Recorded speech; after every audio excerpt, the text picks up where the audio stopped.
Hello everyone and a very very very good morning to all of you. So कैसे हैं सभी लोग? I hope सभी लोग बहुत बहुत अच्छे हैं। तो इंग्लिश स्ट्रांग बनाने के लिए तैयार हैं?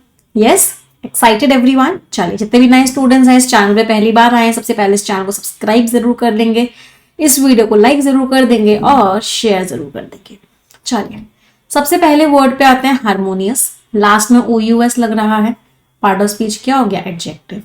इसका नाउन फॉर्म होता है हार्मनी। बहुत बार एग्जामिनेशन में हार्मनी वर्ड तो नहीं आता, इसके दो सिनोनिम्स हैं जो बहुत बार आते हैं। एक है सेरेनिटी और एक है ट्रैंक्विलिटी। दोनों शब्दों का मतलब क्या होता है? इनफैक्ट तीनों शब्दों का मतलब क्या होता है? शांति। तो शांति की स्थापना है, दैट मीन्स सेरेनिटी है, ट्रैंक्विलिटी है। इनके एंटोनिम्स होते हैं जो बहुत बार एग्जाम में आते हैं। एक वो है केओस। केओस मीन्स तूफान मचा हुआ है। पैंडेमोनियम मीन्स डिसऑर्डर है, तूफान मचा हुआ है, शांति बिल्कुल भी नहीं है। तो that is what chaos and pandemic. चलो वापस से आ जाते हैं इस वर्ड पे हारमोनियस। हारमोनियस का मतलब क्या होता है? बहुत ही बैलेंस्ड, बहुत ही ऑर्डरली, बहुत ही पीसफुल सा रिलेशन होना, बहुत ही पीसफुल शांतिपूर्वक चीजें होना, बैलेंस्ड होना, कॉन्ग्रुअस होना, कंसिस्टेंट होना, चीजें मैच करना, कहीं भी कोई भी अशांति ना होना। डिस्कॉर्डेंट। डिस्कॉर्डेंट मीन्स लड़ाइयाँ होना, आपस में विचार अलग अलग होना, शांति ना होना, कॉन्फ्लिक्टिंग, लड़ाइयाँ होना, इम्बैलेंस्ड होना। तो टीम ने बहुत ही शांतिपूर्वक काम किया अपने कॉमन गोल्स को अचीव करने के लिए। अगले वर्ड पे आते हैं ऑटोनॉमी। इसमें रूट वर्ड है ऑटो। ऑटो का मीनिंग होता है सेल्फ। तो ऑटोनॉमी का मतलब क्या होता है? जब कोई country autonomous, India is an autonomous nation. ये ऑटोनॉमी तो नाउन है, इसका एडजेक्टिव फॉर्म होता है ऑटोनॉमस। तो अगर मैंने इंडिया को बोला एक ऑटोनॉमस नेशन है, इसका मतलब है इंडिया अपने डिसीजंस खुद ले सकता है, किसी और के ऊपर डिपेंडेंट नहीं है, खुद के ऊपर डिपेंडेंट है, सेल्फ डिपेंडेंट है, या फिर कह सकते हैं इंडिपेंडेंट है। तो इंडिपेंडेंस है, सेल्फ सफिशिएंसी है, फ्रीडम है, हम अपने डिसीजंस खुद लेते हैं। एंटोनिम्स क्या हो गया? डिपेंडेंस है, किसी और के ऊपर डिपेंडेंट है, सबऑर्डिनेट है, किसी के नीचे है, कंट्रोल दे रखा है किसी को। तो ये क्या हो गए? एंटोनिम्स। तो एम्प्लॉयज ने तारीफ करी ऑटोनॉमी की, जो उनको इंडिपेंडेंस दिया गया था अपने वर्क स्केड्यूल्स को मैनेज करने में। अच्छा, ऑटो वर्ड किया तो कुछ इंपॉर्टेंट वर्ड्स देख लेते हैं। एक वर्ड होता है ऑटोक्रेसी। ऑटो का मीनिंग क्या होता है? खुद से। क्रेसी का मीनिंग क्या होता है? क्रेसी एक रूट वर्ड होता है जिसका मीनिंग होता है रूल।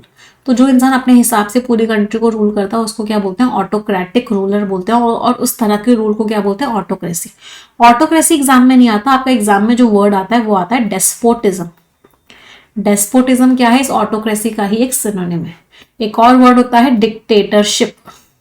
ये भी क्या है? ऑटोक्रेसी का ही सिनोनिम है। एक और वर्ड होता है अथॉरिटेरियनिज्म। अथॉरिटेरियनिज्म, टेरियनिज्म, ये भी क्या है? ऑटोक्रेसी का ही एक सिनोनिम है, मतलब अपने हिसाब से रूल करना। हिटलर क्या था? एक ऑटोक्रेटिक रूलर था। समझ आ रहा है सभी को? आगे बढ़ते हैं। प्री डिलेक्शन। प्री डिलेक्शन, प्री का मतलब क्या होता है? प्री हो गया, आपका प्रो हो गया। एक और वर्ड होता है एंटी, ANTE। इन सब का मीनिंग क्या होता है? पहले से। एक और रूट वर्ड होता है एंटी जैसा, बट उसमें आई होता है, एंटी। इस रूट वर्ड का मीनिंग होता है ऑपोजिट। तो प्री डिलेक्शन, प्री मीन्स पहले से ही आपका किसी चीज के प्रति झुकाव है, मतलब आप उस चीज के प्रति पहले से ही अट्रैक्टेड हो, आपकी प्रेफरेंस है, आपका स्पेशल लाइकिंग है, आपके मन में एक पार्शियलिटी है उसकी तरफ, आप बायस्ड हो, आपकी प्रेफरेंस है, इंक्लिनेशन है। पेंचेंट पे डबल स्टार मार्क कर लेना, बहुत बार एग्जाम्स में आ चुका है, मतलब आपका झुकाव है उस चीज की तरफ। एंटोनिम्स क्या हो गए? एवर्जन है, आपको नफरत है, डिसलाइक है, नफरत है, इनडिफरेंस। इनडिफरेंस मीन्स कोई फर्क नहीं पड़ता, ना ही झुकाव है ना ही कोई नफरत है। इनडिफरेंस का एक सिनोनिम होता है एपैथी। एपैथी में रूट वर्ड क्या है? पैथोस। पैथोस का मीनिंग क्या होता है? फीलिंग। इससे पहले लग गया, इसका मतलब नो, कोई फीलिंग ही नहीं है। तो उसका जो झुकाव था टेक्नोलॉजी की तरफ, उसकी वजह से वो हमेशा एम्ब्रेस मीन्स अपना लेती थी नए नए गैजेट्स को, नई नई चीजों को वो हमेशा अपनाती थी। लास्ट में ION लग रहा है, तो part of speech is what? Noun. Augment करना, किसी चीज को इंक्रीज कर देना। एक्शन की बात कर रहे हैं, वर्ब हो गया। तो अगर आपने किसी चीज को ऑगमेंट किया मतलब उसको बढ़ा दिया है, उसको और बड़ा कर दिया है, इनहेंस कर दिया है। एम्पलीफाई, एक सॉन्ग था ना, मैं तेरा एम्पलीफायर, सुना है? तो एम्पलीफाई करना मीन्स बढ़ा देना, बूस्ट कर देना, बढ़ा देना। एंटोनिम्स क्या हो गए? डिक्रीज कर दिया, डिमिनिश कर दिया, कम कर दिया, रिड्यूस, कम कर दिया। तो जो नए सॉफ्टवेयर फीचर्स हैं वो क्या करेंगे, एप्लीकेशन की फंक्शनैलिटी को ऑगमेंट कर देंगे। ऑगमेंट का मतलब क्या हो गया, इंक्रीज कर देंगे और अच्छा बना देंगे। अगले वर्ड पे आते हैं पाइवोटल। पाइवोटल मीन्स कोई चीज जो बहुत इंपॉर्टेंट है, कोई चीज जो उस चीज को लेके बहुत ही ज्यादा इंपॉर्टेंट रखती है, पाइवोटल। लास्ट में एल लग रहा है, एडजेक्टिव हो गया। क्रिटिकल है, एसेंशियल है, सेंट्रल है, वाइटल है, इंडिस्पेंसिबल है। इन सब का मीनिंग क्या हो गया, वो चीज बहुत इंपॉर्टेंट है। इनसिग्निफिकेंट है, नहीं है इंपॉर्टेंट। ट्रिवियल है, मामूली सी है। पेरीफेरल है, साइड की है, सेकेंडरी है, मतलब मेन नहीं है, प्राइमरी नहीं है। पेटी है, एक डायरेक्ट सिनोनिम नहीं होता बट एक थोड़ा सा इनडायरेक्ट सिनोनिम होता है। मियागर, मियागर मीन्स इतू सी है, ना के बराबर है। तो इफेक्टिव कम्युनिकेशन जो है बहुत ही इंपॉर्टेंट रोल प्ले करता है कोलैबोरेशन में। अगर टीम को साथ में मिलकर काम करना है तो कम्युनिकेशन अच्छा होना चाहिए। कैटलाइज करना, हमने इसका नाउन फॉर्म पढ़ा था कुछ टाइम पहले, वो था कैटालिसिस। कैटालिसिस जो चीज को का रिएक्शन की स्पीड को बढ़ा देता है, और बढ़ाने को क्या बोलते हैं, कैटलाइज करना। पार्ट ऑफ स्पीच क्या हो गया, वर्ब। किसी चीज को मोटिवेट करना, किसी चीज का स्पीड बढ़ा देना, किसी चीज को आगे की तरफ पुश करना मीन्स कैटलाइज करना। एक्सेलरेट करना या स्टिमुलेट करना रिएक्शन को, प्रोसेस को, चेंज को। ट्रिगर किया, फैसिलिटेट किया, स्पार्क किया मीन्स बढ़ाया आगे की तरफ। एंटोनिम्स क्या हो गए, इनहिबिट कर दिया भाई, रोक दिया। इम्पीड कर दिया, रोक दिया। हिंडर कर दिया, रोक दिया। तो जो नई पॉलिसी है उसका मकसद क्या है, उसका मकसद है कि इनोवेशन को वो बढ़ाए ऑर्गेनाइजेशन के अंदर। ये नई पॉलिसी का मकसद है। अच्छा, इसके कुछ सिनोनिम्स और कर लेते हैं। इनहिबिट करना, इम्पीड करना, हिंडर करना। ऑब्स्ट्रक्ट करना मीन्स रोक देना। कर्ब करना मीन्स रोक देना। कंटेन करना मीन्स रोक देना। थ्रॉटल करना मीन्स रोक देना। स्टिमी करना, स्टिमी एक बहुत इंपॉर्टेंट वर्ड है, इस पर डबल स्टार मार्क करके लिखना, मीन्स रोक देना, उसको, उसकी प्रोग्रेस को पीछे की तरफ लेके आना। अगले वर्ड पे आते हैं कॉग्निजेंट। इसमें एक रूट वर्ड है बेटा, कॉग्न। कॉग्न वर्ड का मीनिंग क्या होता है, माइंड या अवेयर कह सकते हो, अवेयरनेस। तो एक कंपनी भी है कॉग्निजेंट, सुना है कंपनी के बारे में। तो कॉग्निजेंट का मतलब क्या, आपको अवेयरनेस, आपको पता है उस चीज के बारे में, आपको नॉलेज है, आप माइंडफुल हो, means you know about it. Double star mark कर देना, बहुत इंपॉर्टेंट वर्ड है। आपको नॉलेज है, आप अवेयर हो, कॉन्शियस हो, इन्फॉर्म्ड हो। एंटोनिम्स अनअवेयर हो, कुछ नहीं पता, ऑब्लिवियस पे भी डबल स्टार मार्क करना, नहीं पता उसके बारे में कुछ भी, इग्नोरेंट हो। तो मैनेजर कॉग्निजेंट है, मतलब मैनेजर को पता है सारे के सारे चैलेंजेस जो टीम फेस कर रही है, और मैनेजर जो है उसके सोल्यूशंस पे काम कर रहा है। लास्ट में एएनटी लग रहा है, इसका मतलब पार्ट ऑफ स्पीच क्या हो गया, राइट। ये शब्द आपका एडजेक्टिव है। मैनीफोल्ड को मैनी से याद कर लो। मैनीफोल्ड मीन्स बहुत सारे, तो कोई चीज के बहुत सारे पहलू हों उसको बोलते हैं मैनीफोल्ड फेसेट्स हैं, उसके बहुत सारे पहलू हैं। तो बहुत सारे, न्यूमरस, डाइवर्स, वेरिड मीन्स बहुत सारे। एंटोनिम्स क्या होगा, सिंगुलर है, लिमिटेड है, यूनिफॉर्म है, भाई एक ही है। तो एक्सरसाइज के जो बेनिफिट्स हैं वो बहुत सारे हैं। फिजिकल वेलबींग भी अच्छा हो जाता है और मेंटल वेलबींग भी अच्छा हो जाता है एक्सरसाइज से। पार्ट ऑफ स्पीच, ये शब्द आपका एडजेक्टिव है। रेजिलियंट एग्जामिनर का फेवरेट वर्ड है, इसका नाउन फॉर्म बहुत बार एग्जाम्स में आता है, एडजेक्टिव फॉर्म भी आता है, दोनों आते हैं। रेजिलियंस, इसका मीनिंग क्या होता है, आपके अंदर की स्ट्रेंथ। आप अगर रेजिलियंट हो इसका मतलब आप बहुत स्ट्रांग हो, आपके अंदर की स्ट्रेंथ बहुत ज्यादा है, और रेजिलियंस इज योर स्ट्रेंथ। तो ये इसका नाउन फॉर्म है और ये इसका एडजेक्टिव फॉर्म। इसका मतलब आप बहुत शक्तिशाली हो, आप प्रॉब्लम से बाहर बहुत जल्दी आ जाते हो, फ्लेक्सिबल हो, टफ हो, रोबस्ट पे जितने स्टार मार्क करने कर लो, एग्जामिनर का फेवरेट वर्ड है। आप बहुत स्ट्रांग हो। एंटोनिम्स, फ्रजाइल हो, कमजोर हो, वल्नरेबल हो, कमजोर हो, वीक हो, कमजोर हो, प्रोन हो, कमजोर हो, फीबल हो, कमजोर हो, ससेप्टेबल हो, कमजोर हो। तो टीम ने एक बहुत ही स्ट्रॉन्ग स्पिरिट दिखाया, स्ट्रॉन्ग कह सकते हैं एनर्जी दिखाया अनएक्सपेक्टेड चैलेंजेस से बाहर आने में। पेरेनियल जो चलता रहे, लास्टिंग फॉर अ लॉन्ग और अपेरेंटली इनफाइनाइट टाइम, एंड्योरिंग जो चलता रहे उसको क्या बोलते हैं, पेरेनियल। एंड्योरिंग, एवरलास्टिंग, परपेचुअल, चलता रहे। हमारी नदियां कैसी हैं, पेरेनियल रिवर्स हैं, बहती रहती हैं। एंटोनिम्स, क्षण भर का हो, टेम्पोररी, फ्लीटिंग, ट्रांजिएंट, एफीमेरल, बहुत इंपॉर्टेंट वर्ड है, क्षण भर का। तो जो बनी हुई ब्यूटी है नेचर की, मतलब जो लगातार बनी हुई है वो जो ब्यूटी है, वो बहुत सारे आर्टिस्ट के लिए इंस्पिरेशन का सोर्स है। लास्ट में एल लग रहा है तो पार्ट ऑफ स्पीच क्या हो गया, एडजेक्टिव हो गया। समझ आ रही है ना सभी को वोकैबुलरी? यस। कैप्टिवेट करना इसको बोलते हैं मोहित करना, मुग्ध कर देना अपनी तरफ, मन मुग्ध, मंत्र मुग्ध होता है, क्या होता है मुझे एग्जैक्ट वर्ड याद नहीं आ रहा है, बड़ा अच्छा सा हिंदी का वर्ड होता है, अपनी तरफ लुभा लेना, कैप्टिवेट कर लेना। इसको याद कर सकते हो कैप्चर से, कैप्चर कर लिया मीन्स अपने जाल में फंसा लिया, मतलब अपनी तरफ अट्रैक्ट कर लिया, अट्रैक्ट किया, किसी का अटेंशन होल्ड किया, फैक्सिनेट किया, एंचेंट किया, मेस्मराइज किया मीन्स अपनी तरफ अट्रैक्ट किया, ल्योर किया। एंटोनिम्स बोर कर दिया, रिपेल मीन्स दूर कर दिया, डिटर मीन्स रोक दिया। तो जो स्टोरी टेलिंग टेक्निक है जो ब्रांड ने एम्प्लॉय की, वो आराम से क्या कर पा रही थी, इतनी अलग अलग, डाइवर्स मीन्स अलग अलग तरह की ऑडियंस को भी कैप्टिवेट कर पा रही थी, अपनी तरफ अट्रैक्ट कर पा रही थी। एक्शन की बात कर रहे हैं, वर्ब हो गया। आज के वर्ड्स बहुत अच्छे, मतलब ये सारे वर्ड्स ना यूजुअली एग्जाम्स में आपको मिलेंगे। आप कोई भी पेपर उठा के देखोगे, चाहे बैंक का पेपर उठा के देख लो, एसएससी का एग्जाम उठा के देख लो, कोई भी प्रीवियस ईयर उठा के देखोगे, आपको यही वर्ड्स, इनमें से बहुत सारे वर्ड्स मिल जाएंगे। तो these are very important words. Affinity, last में ITY लग रहा है, पार्ट ऑफ स्पीच क्या हो गया, नाउन। एफिनिटी का मतलब क्या है, आपका किसी चीज़ के प्रति झुकाव है, आपका किसी चीज़ के प्रति अट्रैक्शन है, आपको वो चीज़ अच्छी लगती है। फॉन्डनेस है, इंक्लिनेशन है, रेपोर्ट है, मतलब क्या है, झुकाव। एक और वर्ड लिख सकते हैं, प्रोक्लिविटी है, मीन्स क्या है, झुकाव है। एंटोनिम्स क्या हो गया, एवर्जन है, अब दूरियां बना के रखे हुए हो। एनिमोसिटी है, दुश्मनी है। इनडिफरेंस है, दूरियां है। इनडिफरेंस मीन्स कोई फर्क नहीं पड़ता, एपैथी भी कह सकते हैं भाई। तो aversion means dislike, animosity means दुश्मनी, इनडिफरेंस, एपैथी मीन्स कोई फर्क नहीं पड़ता। तो जो स्टोरी टेलिंग अप्रोच है उसकी वजह से ब्रांड और जो उसकी ऑडियंस है उनके बीच में बहुत ज्यादा एक अट्रैक्शन क्रिएट हो गया। कंपेल करना, किसी को अपनी तरफ अट्रैक्ट करना, फिर से कोई चीज जो आपका इंटरेस्ट इवोक कर दे, आपको अट्रैक्ट कर दे, कंपेलिंग है।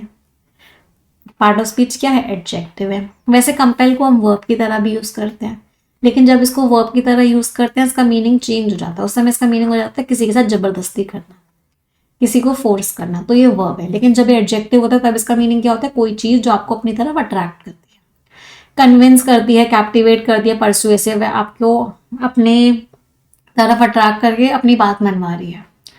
एंटोनिम्स, अनकन्विंसिंग है, आपको कन्विंस नहीं कर पा रही, बहुत ही डल है, अनइंस्पायरिंग है। तो ब्रांड ने एक बहुत ही अट्रैक्टिव कहानी सुनाई जो बहुत सारी ऑडियंस के साथ रेजोनेट की, रेजोनेट मींस मैच कर गई। एंड्योरिंग, आज वोकैबुलरी थोड़ी सी ज्यादा है, इसलिए ज्यादा है क्योंकि बहुत सारे अच्छे अच्छे वर्ड्स थे और मैं चाहती थी कि आपको सारे वर्ड्स का मीनिंग बता दूं, इसलिए थोड़ी सी आज वोकैब ज्यादा है। एंड्योरिंग, जो चलता रहे। अभी हमने क्या पढ़ा था, पेरिनियल पढ़ा था, परसिस्टेंट, लास्टिंग, टाइमलेस, जो चलता रहे, एंड्योरिंग। अच्छा, एंड्योरिंग ये एडजेक्टिव है, इसका मीनिंग क्या है, चलते रहने वाला। इसका वर्ब में मीनिंग चेंज हो जाता है। एंड्योर जब वर्ब की तरह यूज होता है बिल्कुल कंपेल के जैसे, कंपेलिंग का एडजेक्टिव फॉर्म में मीनिंग कुछ है, वर्ब फॉर्म में मीनिंग कुछ है, ऐसे ही एंड्योरिंग के साथ भी होता है। एंड्योरिंग का एडजेक्टिव फॉर्म में मीनिंग क्या है, जो चीज चलती रहे, लेकिन वर्ब फॉर्म में इसका मीनिंग चेंज हो जाता है और इसका मीनिंग क्या हो जाता है, किसी चीज को सहन करना, टॉलरेट करना। ये ना डिफरेंसेस याद रखना, ये बहुत कंफ्यूजिंग होते हैं, इसलिए मैं आपको स्पेशली बताती हूँ जब एक ही वर्ड के दो अलग अलग मीनिंग्स होते हैं अलग अलग फॉर्म्स में। Antonyms, temporary, fleeting, ephemeral means क्षण भर का, ट्रांजिएंट भी कह सकते हैं, जो क्षण भर का, मोमेंट्री हो। तो लंबे रिलेशनशिप्स बनाना कंज्यूमर्स के साथ एक की गोल होता है स्टोरी टेलिंग का। चलो अगले वर्ड पे आते हैं, ट्रांसेंड। ट्रांसेंड मीन्स किसी चीज के परे चले जाना, किसी चीज को पार कर जाना, उसकी बाउंड्रीज क्रॉस कर जाना, ट्रांसेंड कर जाना। To go beyond the limits और स्कोप ऑफ समथिंग, सरपास कर गए, एक्सीड कर गए, गो बियॉन्ड, क्रॉस कर गए। कन्फर्म, बाउंड्री के अंदर ही रहे, रूल्स को फॉलो किया। एडहियर, रूल्स को फॉलो किया। अच्छा, एडहियर के साथ एक बहुत बार क्वेश्चन आता है, याद रखना, एडहियर के साथ टू लगाते हैं, you adhere to rules. Confirm के साथ भी टू लगाते हैं, यू कन्फर्म टू रूल्स, मतलब रूल्स को फॉलो करना। इसका एक और मीनिंग होता है स्टिक करना, स्टिक टू समथिंग होता है। स्टोरी टेलिंग के पास पावर है कि वो बाउंड्रीज जो है एडवर्टाइजिंग की, इस बाउंड्री तक ही एडवर्टाइजमेंट होता है, उसको भी क्रॉस कर जाता है। तो ऐसा स्टोरी टेलिंग के पास पावर होता है। एक्शन की बात कर रहे हैं, पार्ट ऑफ स्पीच आपका वर्ब हो गया। कुछ वर्ब्स पे आते हैं। फ्रेजल वर्ब्स, ये दोनों फ्रेजल वर्ब्स हैं, ये पूरा आपका फ्रेज है। फ्रेजल वर्ब का मीनिंग मैंने आपको बताया था ना क्या होता है, वर्ब प्लस प्रेपोजिशन को फ्रेजल वर्ब बोलते हैं। वर्ब प्लस प्रेपोजिशन जो एक डिफरेंट मीनिंग दे। तो स्टैंड आउट का मतलब क्या है, बिल्कुल लोगों के सामने आ जाना, बिल्कुल क्लियर होना, विजिबल होना, कॉन्स्पिक्वस होना। कॉन्स्पिक्वस का मीनिंग क्या होता है, क्लियरली विजिबल होना, नोटिसेबल होना। कट थ्रू, कट थ्रू का मतलब क्या है, बहुत सारी चीजें हैं, बहुत सारा कंपटीशन है, लेकिन आप उसमें कट थ्रू कर गए, मतलब आप सबको अलग करते हुए बिल्कुल सबके सामने आ गए, उसको बोलते हैं कट थ्रू। कट थ्रू का मीनिंग क्या है, एक और इसका मीनिंग होता है बहुत सारे ऑब्स्टिकल्स, बहुत सारी प्रॉब्लम्स हैं, बहुत सारा कंपटीशन है, बहुत सब कुछ है, लेकिन आपने अपनी एक अलग इमेज बना ली, आपने अपनी एक अलग पोजीशन बना ली, उसको भी कट थ्रू करना बोलते हैं। एट इट्स कोर, कोर का मीनिंग क्या होता है, मेन। तो उसके मेन पार्ट पे मतलब मेनली, फंडामेंटली, इसेंशियली, मेनली, उसको क्या बोलते हैं, एट इट्स कोर। समझ आया वोकैबुलरी सभी को? यस और नो माय चैंपियंस? एक रिक्वेस्ट करूंगी सभी को, एक बार सेशन को लाइक जरूर कर देंगे, बहुत इंपॉर्टेंट है एडिटोरियल का सेशन आप सभी के लिए। मुझे पता है मैं फेब में स्टार्टिंग के कुछ डेज अवेलेबल नहीं होंगी, इसीलिए मैं आप लोगों के लिए रिकॉर्ड कर रही हूँ सेशंस कि आप लोगों का एक सिंगल डे भी मिस ना हो। मैं आप लोगों के बारे में इतना सोच रही हूँ क्योंकि एडिटोरियल का मुझे पता है इतनी इंपॉर्टेंस है ना एडिटोरियल पढ़ने की रोज। अगर आप एक महीने रोज एडिटोरियल पढ़ लोगे ना, आपकी इंग्लिश में आपको 2x इंप्रूवमेंट दिखेगा। तो इसीलिए इस फ्लो को ब्रेक मत करना कभी भी, तब तक मत करना जब तक सिलेक्शन ना हो जाए। सिलेक्शन के बाद जो करना है करो, बट सिलेक्शन से पहले पहले तक अपने इस फ्लो को, एडिटोरियल के फ्लो को ब्रेक नहीं करना है किसी को भी। और मैं भी मेक श्योर करूंगी कि आपका ये फ्लो कभी ब्रेक ना होने। तो मुझे कितनी भी इमरजेंसी वाली सिचुएशन होगी, कितनी भी प्रॉब्लम होगी, मैं क्लास नहीं ले पाऊंगी होगी तो आप लोगों के लिए रिकॉर्ड करके रख दूंगी, बट फ्लो ब्रेक नहीं होना चाहिए किसी का भी, क्योंकि बहुत बहुत बड़ी रिस्पॉन्सिबिलिटी है मेरे ऊपर भी और आपके ऊपर भी, क्या कि हम मेहनत कर रहे हैं, अपनी जिंदगी का इतना टाइम दे रहे हैं, तो सिलेक्शन तो होना ही चाहिए। The importance of work life balance, work life balance की क्या इंपॉर्टेंस है और स्ट्रेस मैनेजमेंट की क्या इंपॉर्टेंस है, बहुत ही इंटरेस्टिंग आर्टिकल है इन दी कॉन्टेम्पररी। Contemporary means modern. तो मॉडर्न प्रोफेशनल एनवायरनमेंट जो है उसमें वर्क लाइफ बैलेंस और स्ट्रेस मैनेजमेंट की इंपॉर्टेंस के बारे में हम बात करने वाले हैं। ठीक है, चलो फर्स्ट पैराग्राफ पढ़ेंगे सभी लोग, 1 मिनट का टाइम है।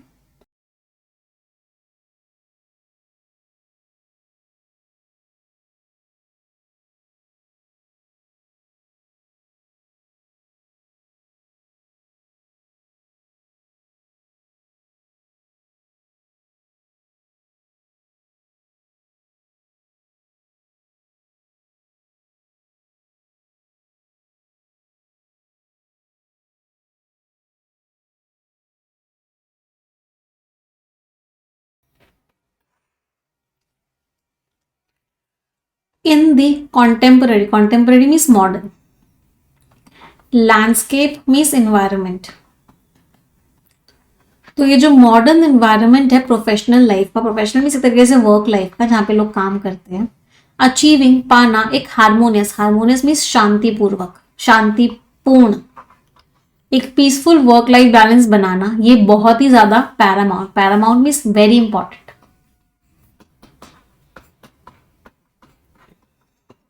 तो ये बहुत इंपॉर्टेंट हो गया है उन इंडिविजुअल्स के लिए जो सीख कर रहे हैं, सीख का मतलब चाह रहे हैं, ढूंढ रहे हैं होलिस्टिक, होलिस्टिक मीन्स कंप्लीट।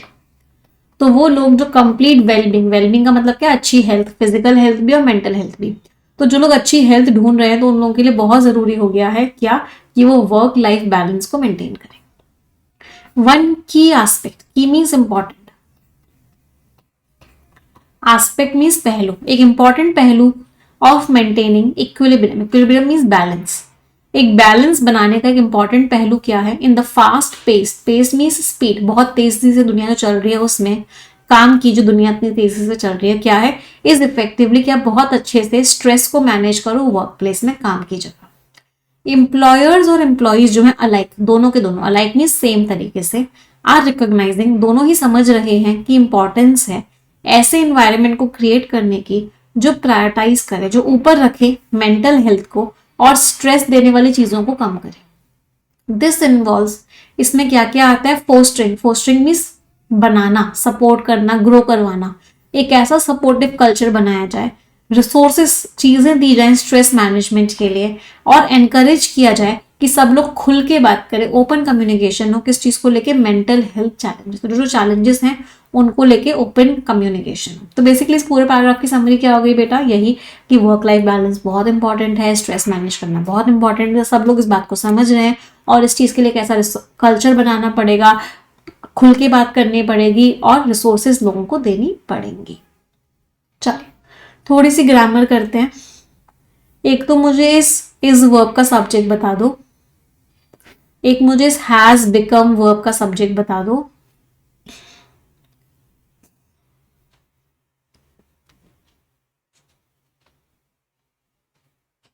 चलो अभी इसमें दो ही है, फिर आगे वाले पैराग्राफ में और ग्रामर करेंगे। हैज बिकम का सब्जेक्ट कौन है? वर्क लाइफ बैलेंस नहीं, हार्मोनियस नहीं, क्या जरूरी है? इस वर्क लाइफ बैलेंस को अचीव करना, पाना जरूरी है। तो ये बैलेंस जरूरी नहीं है, इस बैलेंस को पाना जरूरी है। तो इस हैज बिकम का सब्जेक्ट कौन है? अचीविंग। इसका सब्जेक्ट कौन है? ये देखो प्रेपोजिशन से स्टार्ट हो रहा है, एडिशनल इन्फॉर्मेशन है। ये भी प्रेपोजिशन से स्टार्ट हो रहा है, एडिशनल इन्फॉर्मेशन है। तो इसका सब्जेक्ट कौन है? की एस्पेक्ट। एस्पेक्ट मीन्स इंपॉर्टेंट चीज, इंपॉर्टेंट पहलू। तो इसका सब्जेक्ट क्या है? एस्पेक्ट है। अब आप ढूंढ पा रहे हो, अब देख रहे हो सब्जेक्ट और वर्ब दूर दूर है लेकिन इनका रिश्ता बना हुआ है। ये सिंगुलर था इसलिए इज आया, वर्क की वजह से नहीं आया, वर्क से इसका कोई लेना देना नहीं था। चलो अगला पैराग्राफ रीड करेंगे सभी लोग।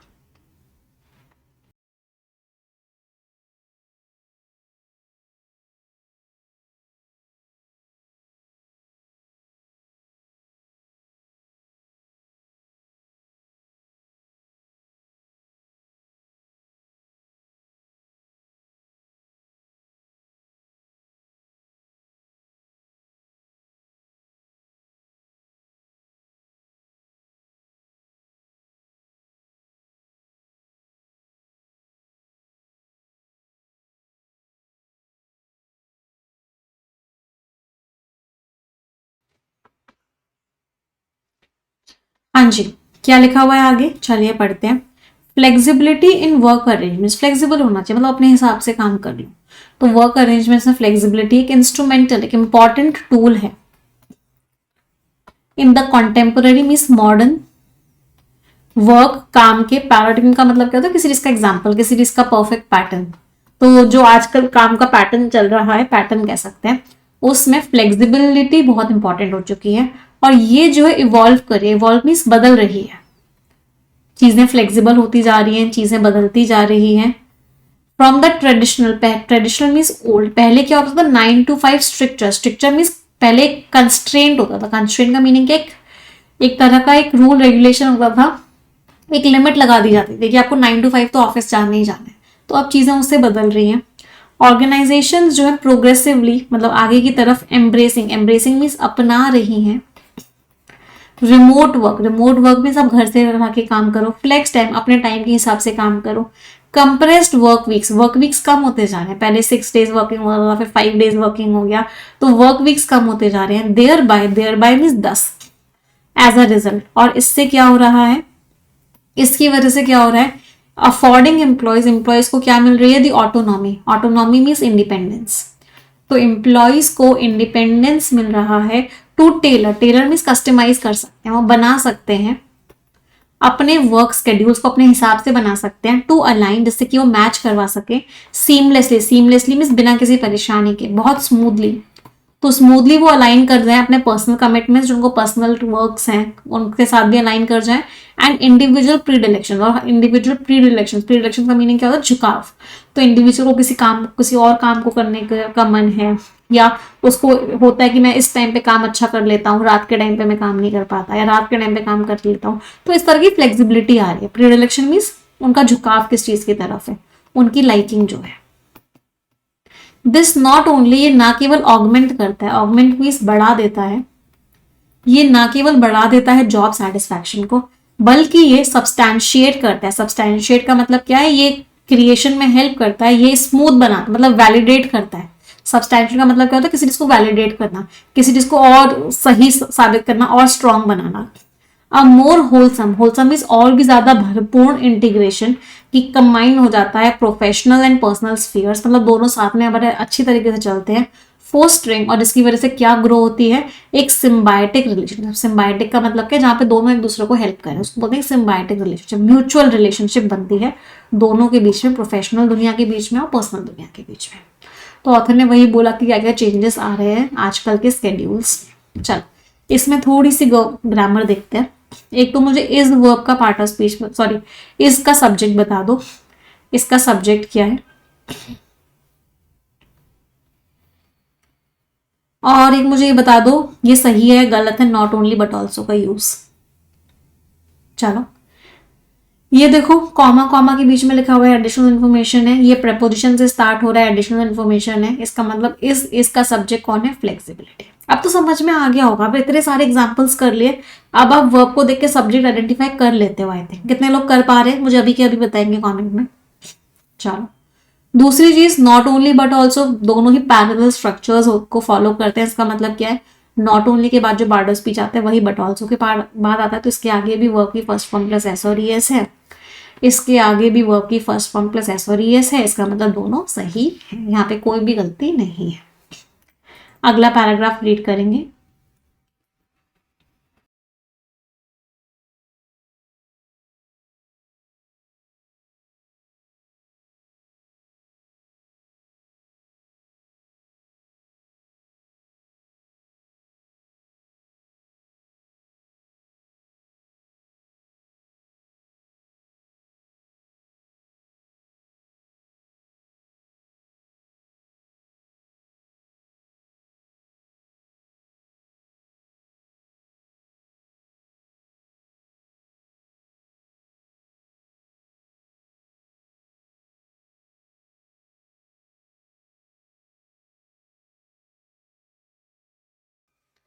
चलिए देखते हैं आगे क्या लिखा हुआ है।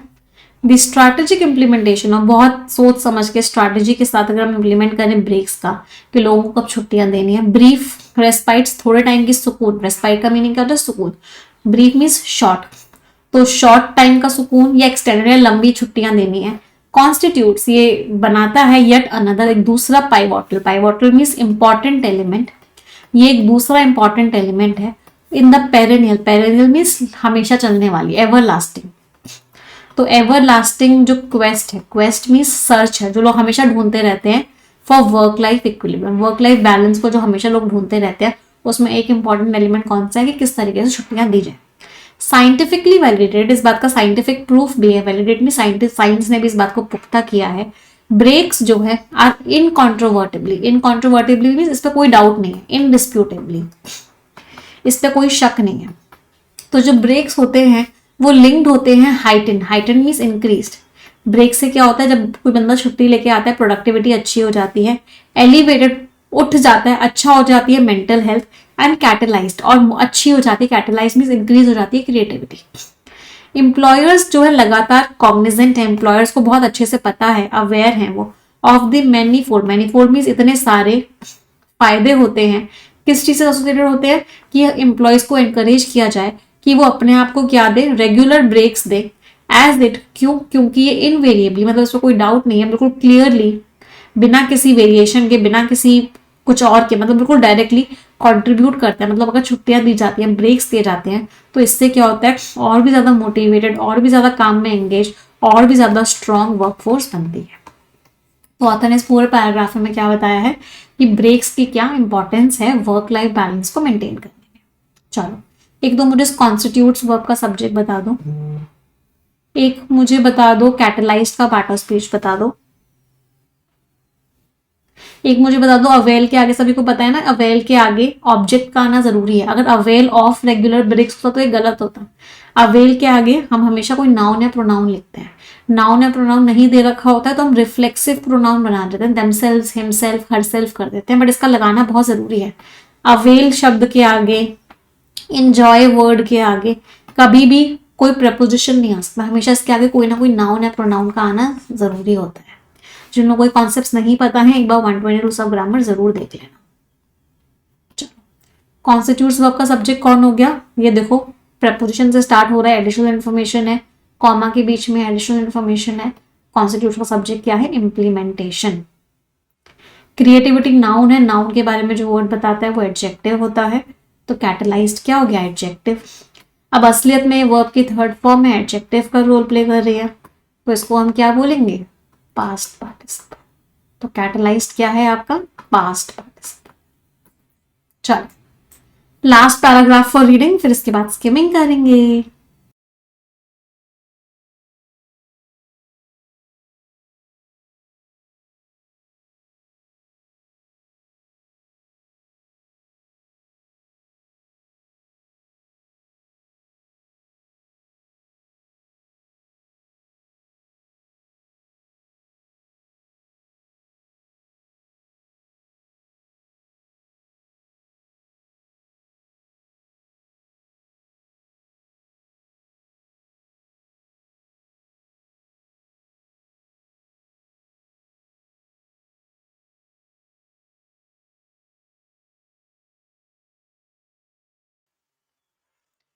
चलिए देखते हैं।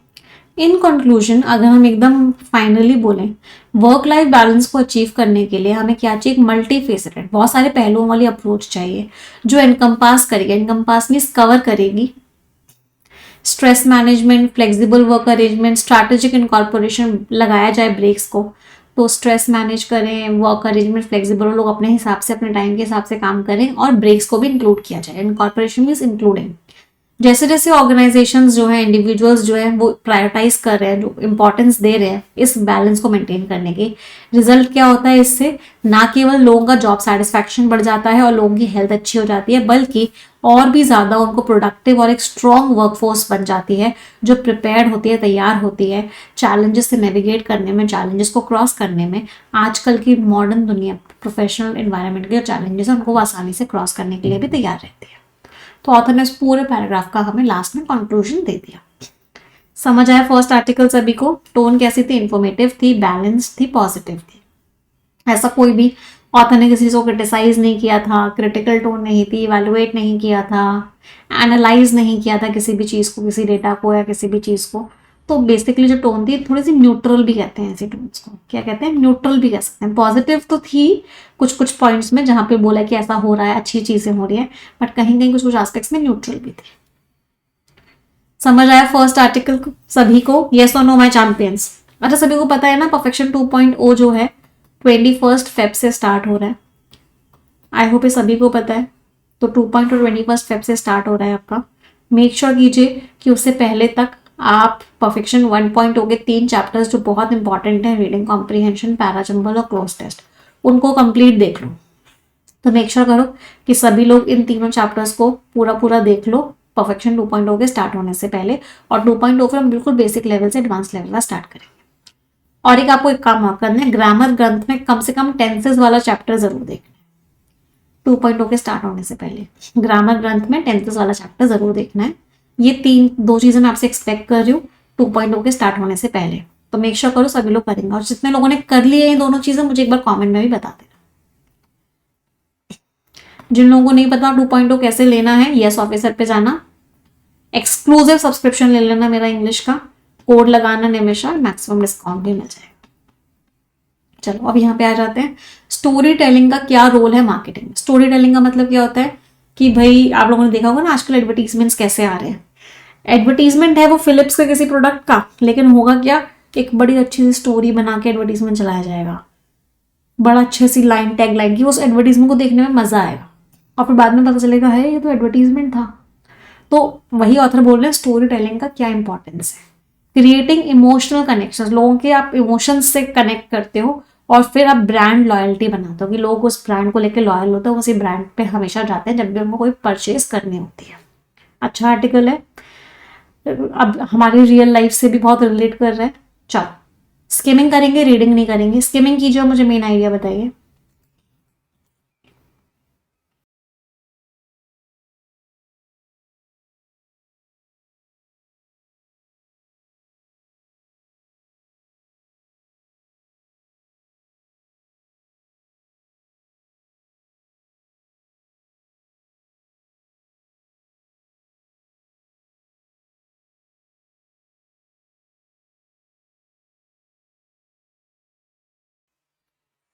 चलें देखते हैं। स्टोरी टेलिंग एक बहुत इंपॉर्टेंट रोल प्ले करती है मार्केटिंग में, एक बहुत ही पावरफुल टूल है लोगों को अट्रैक्ट करने का, जो पुरानी वाली मार्केटिंग नहीं कर पा रही। मेन में क्या है, स्टोरी टेलिंग जो ब्रांड को एक इंसान बना देती है, उनको सिर्फ एक एंटिटीज नहीं बनाती, सिर्फ एक प्रोडक्ट नहीं होता, वो रिलेटेबल प्रोडक्ट हो जाता है जिसकी खुद की कहानी होती है और जो लोगों के पर्सनल लेवल पे उनसे मैच करती है। बहुत सोच समझ के कहानियां बनाई जाती हैं, इमोशंस बनाते हैं मार्केटियर्स, जो सिर्फ प्रोडक्ट के फीचर्स नहीं होते, प्राइसिंग से नहीं, एक लॉयल्टी का सेंस लेके आते हैं लोगों के अंदर और लोगों का ब्रांड की तरफ अट्रैक्शन होता है। एक बहुत अच्छी स्टोरी अगर हो तो लोगों के इमोशंस जाग जाते हैं, ऑडियंस कनेक्टेड फील करती है उस ब्रांड के साथ। तो वही स्टोरी टेलिंग में क्या होता है, ऑथर ने इस पैराग्राफ में हमें बताया है। मेन आइडिया क्या है कि मार्केटियर्स लोगों के इमोशंस का यूज करते हैं एक स्टोरी बनाने में और लोगों को ब्रांड की तरफ अट्रैक्ट करने में। अगला पैराग्राफ स्किम करेंगे सभी लोग।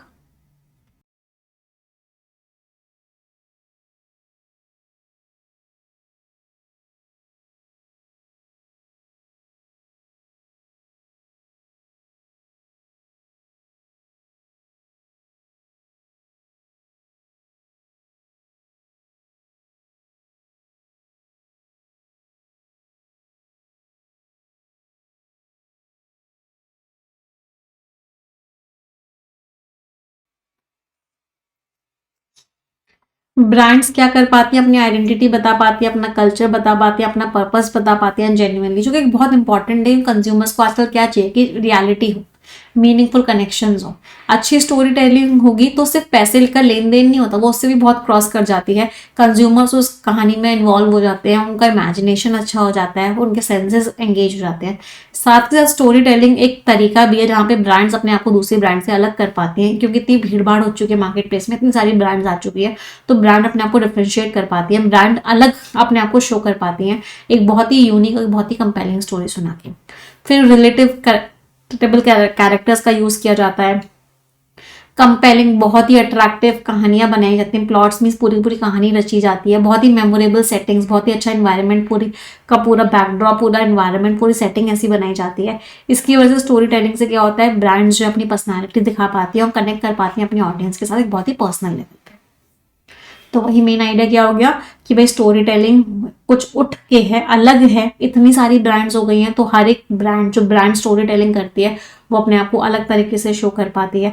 बहुत अच्छे अच्छे कैरेक्टर्स यूज करते हैं वो लोग, पूरी पूरी स्टोरीज बनाते हैं, एनवायरनमेंट, पूरा सेटिंग, पूरा स्टेज बनाते हैं स्टोरीज को शूट करने के लिए, वो एकदम अलग होता है, तो लोग कनेक्ट कर पाते हैं उस ब्रांड के साथ। नेक्स्ट पैराग्राफ स्किम करेंगे।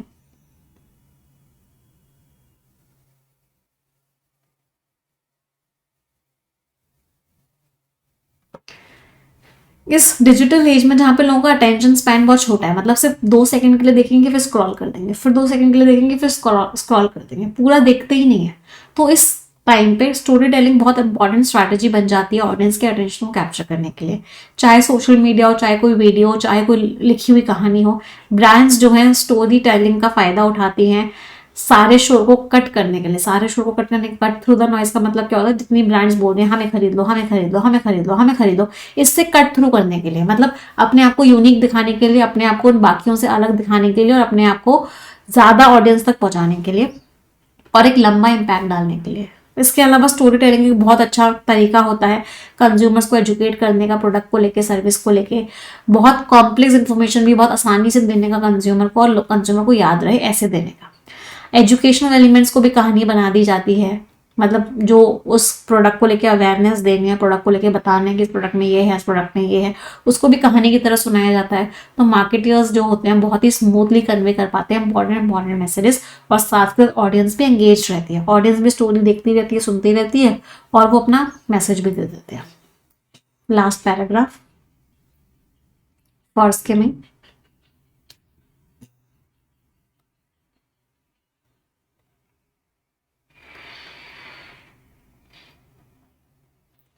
तो कंक्लूजन क्या है भाई, स्टोरी टेलिंग सिर्फ एक ट्रेंड नहीं है, एक बहुत ही इंपॉर्टेंट चीज बन चुकी है लंबे रिश्ते बनाने का ब्रांड और कंज्यूमर के बीच में। ये सारी बाउंड्रीज को क्रॉस कर चुकी है नॉर्मल एडवर्टाइजिंग की। अब ब्रांड्स अपनी ऑडियंस से कनेक्ट कर सकती हैं बहुत ही इमोशनल लेवल पे। टेक्नोलॉजी जैसे बदलती जा रही है, स्टोरी टेलिंग का जो आर्ट है वो बहुत ही टाइमलेस, मतलब वो कभी खत्म नहीं होगा और एक बहुत ही इंपॉर्टेंट एलिमेंट बन चुका है मार्केटिंग के टूल किट में, उसके वेपन्स में। और इसकी वजह से ब्रांड को सक्सेस मिलती है, क्योंकि ब्रांड जो है बहुत ही इमोशनल, कनेक्टिंग और मीनिंगफुल एक्सपीरियंस दे देती है कंज्यूमर को। तो पूरा पैराग्राफ में एक ही बात थी, बेसिकली मेन आइडिया सिर्फ यही था कि स्टोरी टेलिंग एक बहुत ही इंपॉर्टेंट टूल हो चुका है इमोशनली कनेक्ट करने के लिए कंज्यूमर्स के साथ। तो this was the main idea of the entire passage. समझ आए सभी को दोनों आर्टिकल्स? यस और नो माय चैंपियंस? चलो डिस्क्रिप्टिव क्वेश्चन एक बार रीड कर लेना, है ना, एक बार लेटर भी रीड कर लेना। ये उन बच्चों के लिए जो डिस्क्रिप्टिव एग्जाम की तैयारी कर रहे हैं। चलो मैच द कॉलम्स देखते हैं आप लोगों को वर्ड के मीनिंग्स याद हुए नहीं हुए इतना सब कुछ करने के बाद।